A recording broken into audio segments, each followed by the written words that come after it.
Taarbæk Kommune meget gerne byde jer alle sammen varmt velkommen, fordi det er jo jer, publikum, som er altafgørende for de næste par dage for os, når vi åbner vores døre, vores værksteder, vores atelierer.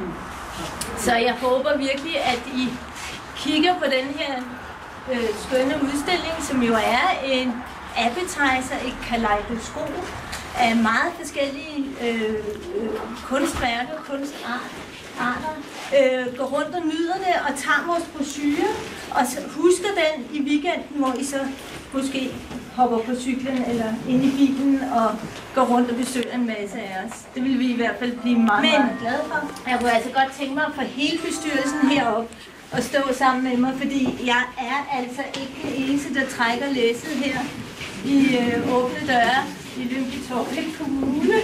Så Gorm og Gunnar, vi er jo 31 kunstnere sammen, der laver de her ting. Blandt andet denne her fællesudstilling. Men der sker jo en rigtig masse ved siden af i kulisserne til møder og mails og jeg ved ikke hvad. Og her i weekenden, sidste weekend, var vi jo nogle stykker nede i Lyngby Storcenter, hvor vi jo ligesom fik inkluderet børn for eksempel til en børneworkshop og fik delt en masse brochurer ud. Og sådan nogle ting gør vi faktisk også.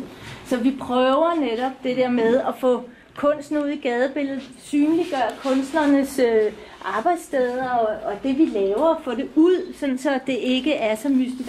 Så derfor her er nogle af mine tro væbner, som hjælper med både dit og dat, og så er der selvfølgelig alle andre skønne kunstnere, som i hvert fald bidrager med at lave den her udstilling til noget helt fantastisk. Der har også været rigtig mange andre mennesker ind over os med at hjælpe, støtte os økonomisk. Nordea-fonden, FOG-fonden og selvfølgelig Lyngby-Taarbæk Kommunes kulturfond.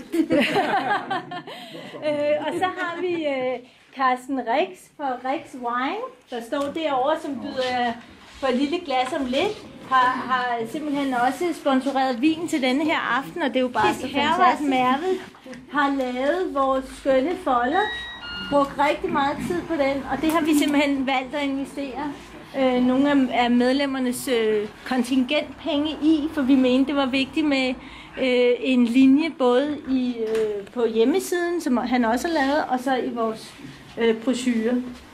Så han skal i hvert fald også have en stor tak. Selvfølgelig har han også fået lidt løn for det, men altså, der er mange kræfter bag, som støtter op og hjælper og gør ved, og det er vi jo meget taknemmelige for.